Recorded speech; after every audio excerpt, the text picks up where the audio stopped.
Good morning, everyone. My hair is atrocious, but I have my tea, and that's all that matters. Good morning. So, I owe you guys a Rituxan video, and I apologize for not making it at the time that I actually received my infusion, because I got so busy, and I actually got kind of sick this last time, which I'll explain in a minute, but I honestly wasn't sure if I was going to pass this college quarter, so I needed to make sure that was my focus, and I fell off the bandwagon with videos. But I'm back, and today I'm going to tell you about my third and fourth rounds of Rituxan. So, my third round was April 5th, I want to say. Yeah, I want to say it was April 5th. It was on a Wednesday. I always do mine on Wednesdays because my mom gets off work early that day. So instead of taking like 8 hours off, she can take 2 or 4 and we can just go in the morning. But this time, the third time was not that bad. My hair. Ugh. Okay. You're not here to see me, you're here to hear about Rituxan. Okay, so my third time getting my infusion went as smooth as my first and second time. They were able to find veins in this arm each time. Thank gods. Because I straight up told them, if you have to get the wrist again, I'm gonna punch somebody. That hurt so bad. But I digress. So that time was fine. And I completely forgot that they give me steroids. And so I was sitting there like, why the freak am I so hungry? Like, I'm just eating everything. And all we had was snack food that day. Next time we brought like lunch food. But all we had was snack food that day. And I ate like all of it. So, 12 packs of freaking fruit snacks and a lot of chips and a lot of granola bars later. Yeah, it was bad. Like, don't forget food. But one thing I started doing was, instead of trying to haul all my stuff in bags, I actually have a small, I can't put it on this screen, it's like this big suitcase. And I just started packing my blanket, my pillow, my homework and laptop and stuff in that. And that works a lot better than trying to haul everything in bags. So that's good. So if you have a small suitcase, or if you can go to like somewhere inexpensive personally, but go get one, that can be really helpful, and it makes it so that it's not as heavy to carry your stuff in. So the third one was uneventful. Although one of the things that the nurse wanted to try, which we didn't try that time, but we did try next time, was to give me Benadryl before I started to have an allergic reaction instead. And while that sounds like a good idea, that didn't work out well. So my fourth infusion, they gave me Benadryl first while we were waiting for the pharmacist to even mix up my bag of meds. And so I was all groggy and shenanigans. And throughout the infusion, I was fine. I didn't get my back pain that I normally get. And I was still hungry. But it went fine. And it still took the 6 hours that it normally takes. We also went in earlier so that we'd have more time throughout the rest of the day. So usually we go in at 9 a.m. This time we went in at 8 a.m. And it got us out by like 3:30 or 4 with all of the other meds, the saline. They didn't do a blood draw that time. I forgot. They did a blood draw the third time because my rheumatologist wanted to check my levels and shenanigans to make sure that it was even a good idea to do this, which is really smart. That's really important. I also noticed that now that I've been having the Rituxan infusions, they're not coming over every like half an hour to check my blood pressure, which is really nice because then I can actually sleep.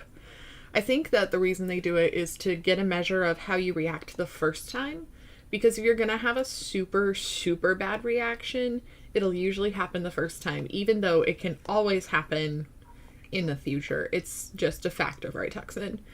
But, so what happened with the Benadryl is that we went ahead and did it before starting the Rituxan infusion, and that was all fine and good. What I did notice is that my hands started to tingle the way they did my first time and my second time, earlier than they did before.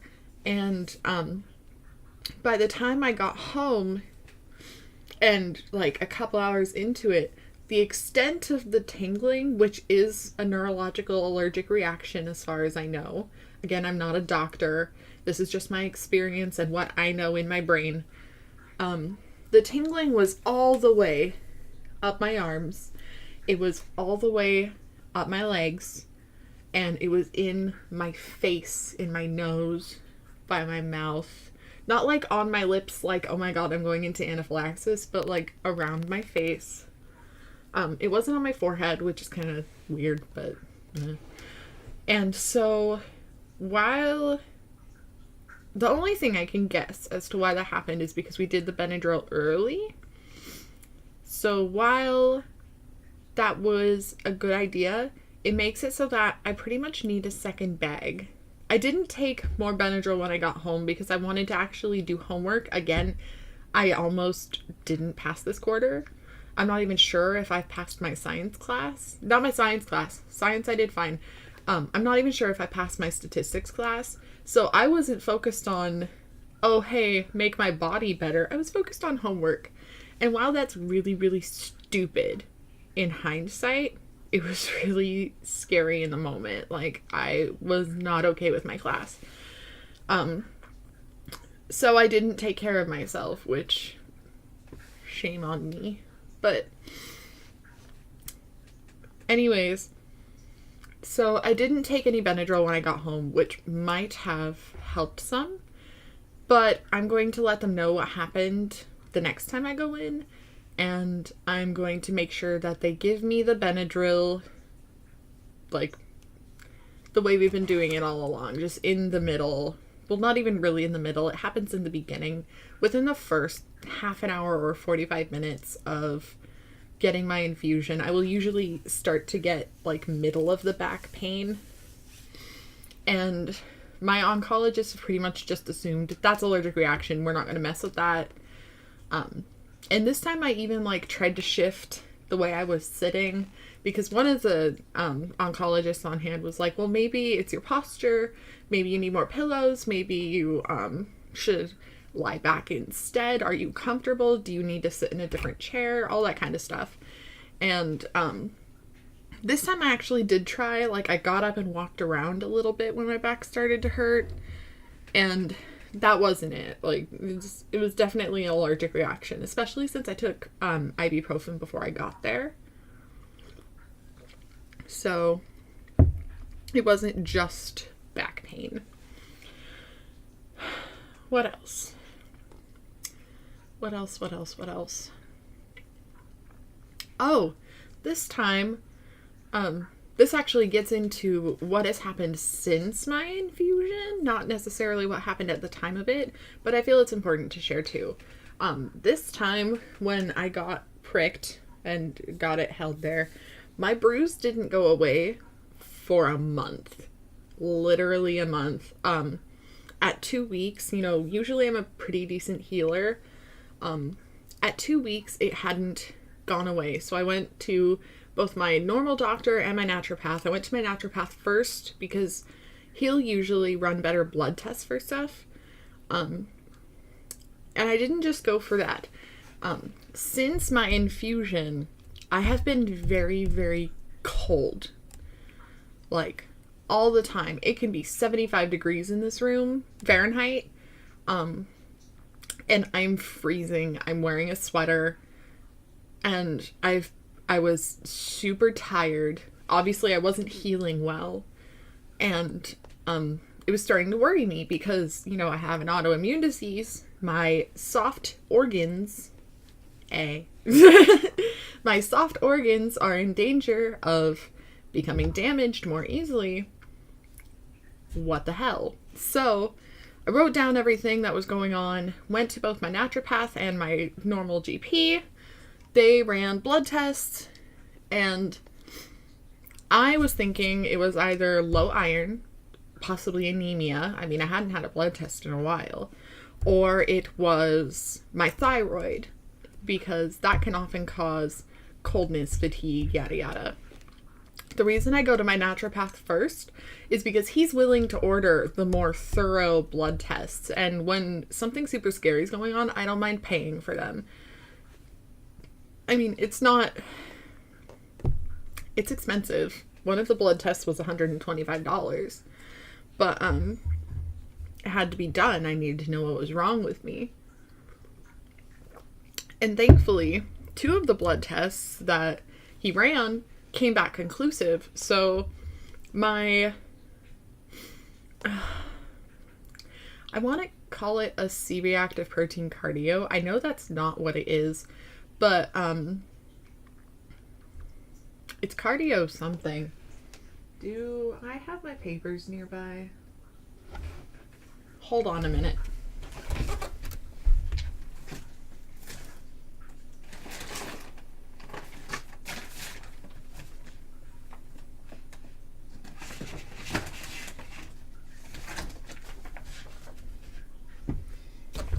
I do have my papers nearby. I printed all this out just in case I fail one of my classes so that I can appeal to get my financial aid back. So, give me a moment. I have to find... There they are. So, the 2 that came back conclusive... Oh no, I'm right. It's not cardio, it's cardiac. My CRP cardiac, which is a high sensitivity C-reactive protein test, which, checks for inflammation. It should have been between 0 and 3.0 mg per liter. I don't know the lingo for that. And mine was at 7.9. So my inflammation is up. And then the major piece, I mean, that's troublesome as it is. That means like my medication's working, but not. That's a problem. The major piece that is scary is my iron was way low. It should have been at least 52 UG per DL. Again, don't know what that means. And it was at 43. And my TIBC, which I don't know what that is, was super high. It should have been 240 to 400 UG per DL, and it was at 423. So basically my iron was low from what I get. And not my ferrous levels or my ferritin levels, just my iron. So I'm on a bunch of iron now, which is good. And my naturopath gives me good shenanigans, so that's nice. But, so that explains some of the cold. Although one thing Rituxan can do is it can cause chills. And, on the actual, readout of what the side effects are going to be, it doesn't say prolonged. But I've read on forums that people have had it for a long time. It's not something that necessarily goes away. Now that I have fixed my iron a bit, I haven't been blood tested again, but I've been on the iron supplements for 2 months now. Now that I've fixed that again, the chills are not as frequent, but I still tend to get cold. It was actually just summer solstice a couple days ago. Happy solstice. So in Washington, that's Washington State, not DC. In Washington, the heat of summer that everybody associates with actually being summer, which, whatever. The heat of summer doesn't come until August, usually. It'll sometimes hit mid-July. So we'll see how I do when it's 80. Although this next week it's supposed to be 80s and up, so we'll see how I do then, but my body's just cold. Perpetually cold. So yeah, that's what I found out about, what's going on. And from what I understand, one of the things Rituxan can cause is low iron. I think that my normal GP said that, although I have some printout papers over here too, so I can just look again. But right now we're going to stay the course. We're going to keep doing the Rituxan. I haven't been able to get another appointment with my rheumatologist because something's wrong with their phone system, and I keep leaving messages and messages and messages and not getting any responses. And I'm like, are you mad at me about the $60 I owe you? Because I can pay that. But it's really irritating because they don't take cards. That's the whole problem, is they don't take cards. They haven't gotten it set up. And friggin' so I can't even use my flexible spending card to pay for my appointments. I have to pay it out of pocket, which is annoying. So I try to go to my rheumatologist as little as possible. But so we're going to make another appointment, talk about that. And then the final thing I want to discuss is it's been the 6 months. Did I feel any pain before my infusions? And yes, I did. I started to notice my pain coming back like a month before my next infusion, which is worrisome because my next round of infusions are supposed to be in October and my wedding's in September. So I'm going to try to get him to refer me. Oh, there's a tiny spider. Hello. Run, be free. But I'm going to try to get him to refer me to have my infusions sooner, like every 5 months. But we'll see how that goes. Hopefully I'm just lucky. Or maybe the summer will be kinder to me than the winter is. But the way I noticed my pain wasn't even that I registered that I was in pain. Because, I'm used to little amounts of pain now. I can just ignore it, whatever. But I was really snappy with people. I was snappy and grouchy and irritated very easily. And every little thing pissed me off. And I was like, why is everybody pissing me off? And then I'm like, hold up. Everybody's pissing me off and they're not understanding how either. I need to look at myself for a minute. And so I just sat and listened to myself, my body, my soul, everything. And I noticed I was in pain. I was at a 5 on the normal person scale. And I was like, oh, shit.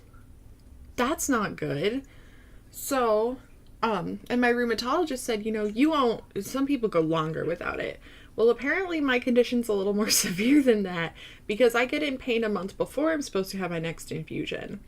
So that's one of the things I need to discuss with him, and I need to do it soon because my wedding's coming up faster and faster. The days are slipping away from me. And freaking, I gotta get that shit figured out. So you may also feel pain. Now, you may also be one of the awesome people who doesn't have to have it until well past their next infusion date. My rheumatologist said that some people can go 8 months without it when you're supposed to go 6. But apparently I just can't do that. So I need to talk to him and then also discuss why my CRP is still high, because that suggests that something is still going on. One thing that I want to do to take power into my own hands over this is that I would like to... My grandma's gonna kill me because she likes to cook. I'm going to do the autoimmune protocol diet for 6 months. I'm probably going to do it next year because I'm going to try to put it between holidays. And that way I don't have to worry about like, you know, around Christmas, you're eating fucking sweets. You're eating sweets, you're eating bread. Bread is really good for the winter, so I will probably try to do this as an over the summer thing. It's late now, and I'm not going to try to work my wedding menu around this. So it will wait until next year. But I've been doing research, and there's a lot of new research that suggests that a lot of autoimmune diseases might be caused by leaky gut. Or not even caused, but maybe just exacerbated. Like maybe it's been dormant the whole time and then your body's like, ew, bacteria everywhere, kill it, and then starts killing itself. So I want to try that out. Plus then if I do that, I'll be able to isolate any food allergies. Because on the autoimmune protocol diet, you're basically limited to very few fruits, animal protein, and vegetables. And when I say animal protein, I don't mean like dairy. Like you can't do dairy. And that's going to be insane. But I have to find out. There's a lot of information on it online. I'm getting my information. Like first I read about it from multiple sources. Like I want to hear the success stories. I want to hear the fail stories. I want to hear everything. That way I can weigh my option. But I'm learning about like the actual how to do it from Paleo Mom. You can find her online if you just Google it. I don't know. Maybe I'll link her into the description. That might be better. But that's where I'm learning about how to do it from. So we'll see how that goes.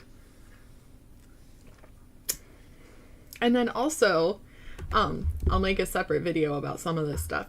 But one of the things I'm doing is starting on my birthday, which was June 3rd, I have been collecting all my empty pill bottles because I am going to make a giant visual of how much medication I go through as a person with an autoimmune disease.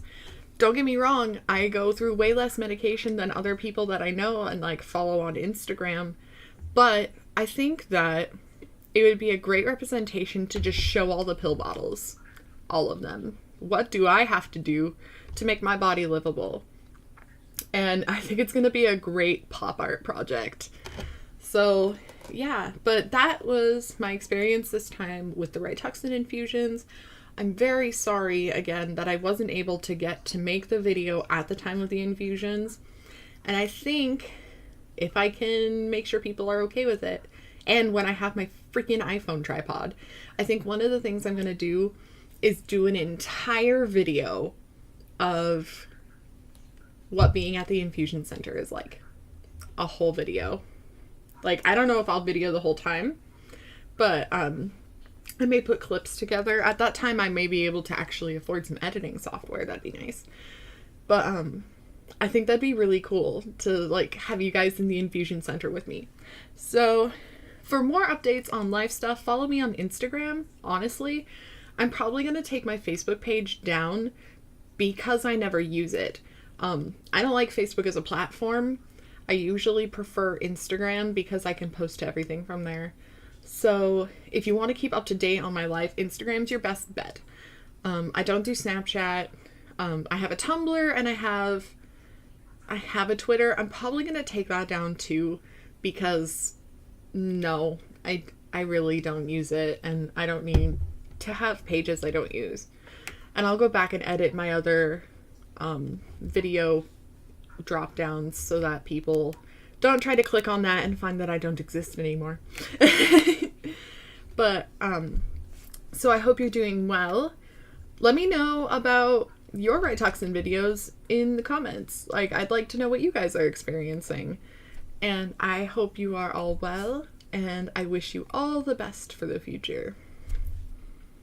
Bye, darlings.